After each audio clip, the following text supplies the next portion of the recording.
जी नमस्ते, मैं कुमार गुड्डू। आपने देखना शुरू कर दिया है जनसंवाद विक्रम, सच जानना आपका अधिकार है। इसी कड़ी में ट्रामा सेंटर वाले मुद्दे पे मैं अपनी बात को आपके सामने रखा था। उसी कड़ी को आगे बढ़ाते हुए मैं आपसे कुछ और सच्चाइयों और जो समय के गर्त में छुपी हुई जिस पे धूल पड़ गया था उस पर थोड़ी उसको हटाने का प्रयास कर रहा हूँ। आपको पता ही है कि 2001 ईस्वी में ट्रामा सेंटर विक्रम में बन के तैयार हो गया था। उस समय के सांसद थे हमारे डॉक्टर सीपी ठाकुर। उन्हीं के योगदान से, उन्हीं के प्रयास से, अथक प्रयास से ये बहुत जल्दी बन के तैयार हो गया। मगर उस समय स्टेट गवर्नमेंट थी, राबड़ी देवी मुख्यमंत्री थी और राजद की सरकार थी।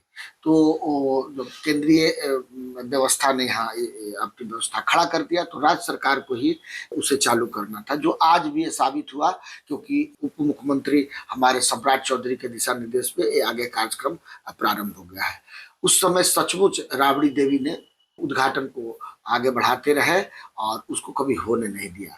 मगर इसी क्रम में 2004 ईस्वी में लोकसभा का इलेक्शन होता है और उस समय सांसद हो जाते हैं राजद से रामकृपाल यादव जी। आप याद रखिएगा 2004।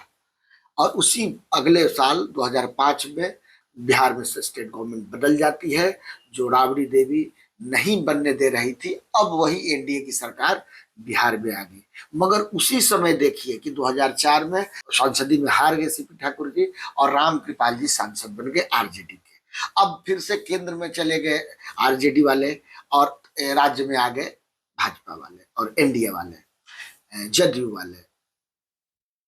अब इन लोगों की मंशा देखिए और इसी कड़ी में फिर उस वक्त 2005 में विक्रम के विधायक कौन हुए, इस पे भी आप ध्यान दीजिए। और 2005 से और 2015 के बीच में एनडीए की बिहार में ही सरकार रही। तो कौन उत्तरदायी है, विक्रम के विधायक जी ने क्या प्रयास किया और उस समय के मुख्यमंत्री नीतीश कुमार जी और सुशील कुमार मोदी जी, ये नाम याद रखिएगा, भाजपा के वरिष्ठ नेता सुशील कुमार मोदी जी और विक्रम के भूमिहारों से और विक्रम की आबादी से उनका क्या एक जलन था, सो आप महसूस राजनीतिक गलियारे में होंगे तो जरूर समझते होंगे।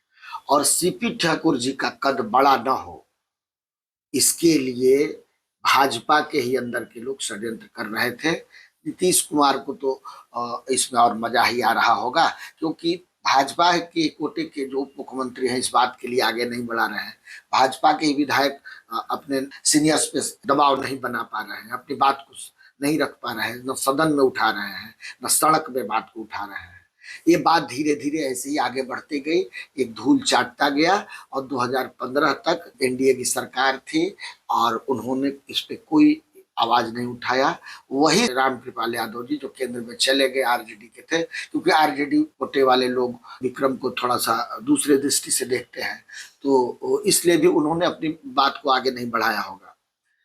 फिर उसी कड़ी में 2014 में इलेक्शन होता है, सांसद बन जाते हैं वही रामकृपाल यादव जी भाजपा से और 2024 तक रहते हैं।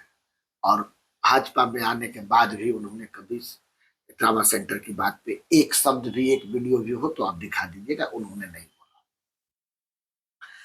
और जब 2017 15 से 17 के बीच में तेजस्वी जी स्वास्थ्य मंत्री बने तो फिर से इसको ब्लेम दिया जाने लगा कि तेजस्वी जी इसको नहीं होने दे रहे हैं। बिहार की और विक्रम की भोली भाली जनता उनकी बातें सुनती रही, मानती रही। मगर आज सुस्पष्ट हो चुका है कि कोई अगर विक्रम में ट्रामा सेंटर बनने से, उसको उद्घाटन से, उसके जनता को उससे रूबरू होने से, उसको उसका लाभ लेने से कोई रोका है तो भाजपा से ही वरिष्ठ नेता जो लोग हैं उन्होंने रोका है। और सिर्फ इसलिए रोका है कि सीपी ठाकुर जी का कद बहुत बड़ा न हो जाए, वो उनके पदवी के लिए खतरा न हो जाए, इसलिए उन्होंने विक्रम के साथ ऐसा सौतेला व्यवहार होने दिया। आज भी अगर हो रहा है तो वह कहीं न कहीं सीपी ठाकुर जी का ही बड़ा योगदान है। और जितने लोग श्रेय ले रहे हैं लेने दीजिए, मगर इसमें सीपी ठाकुर जी का योगदान है। और जो लड़ाई उन्होंने 2001 में शुरू की थी, आज 2025 में भी अगर हो रहा है तो सीपी ठाकुर जी का उसमें पूर्णतः योगदान है। जो भी हमारे ट्रामा सेंटर संघर्ष समिति के लोग रहे हैं, विक्रम के पत्रकार वर्ग के लोग रहे हैं, जो भी नागरिक वर्ग के लोग रहे हैं, जिन्होंने अपनी सहानुभूति, सद्भावना, उस आंदोलन के प्रति समर्पण, समय समय पे चिलचिलाती धूप में प्रदर्शन करने से लेके अन्य तरह के चीजों के लिए बाजार बंद तक करने की बात, और बहुत तरह की जो समस्याओं से जूझा है विक्रम ने, दूसरा हकदार वो लोग हैं। आज जो लोग हमें 20 साल बाद मेरा अधिकार दे रहे हैं, वो अगर मुझ पे एहसान जता रहे हैं तो वो लोग इसका दोषी हैं। विक्रम की जनता इस बात को बखूबी समझती है और इसका कुछ न कुछ विधानसभा में भी इसका असर आपको मिलेगा, क्योंकि अभी चिट्ठी पत्री करने से लोग उतना विश्वास नहीं कर पाएंगे जब तक, क्योंकि अभी 9 महीना बचा हुआ है, तो कहा गया है कि 12 महीना का नोटिस दिया गया है, तो 3/4 तो हॉस्पिटल बन जाना चाहिए।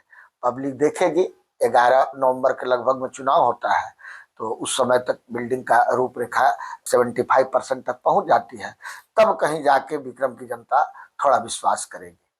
ठीक है, मेरी विवेचना कैसा लगा आप इस पर जरूर राय कमेंट जरूर करें। धन्यवाद।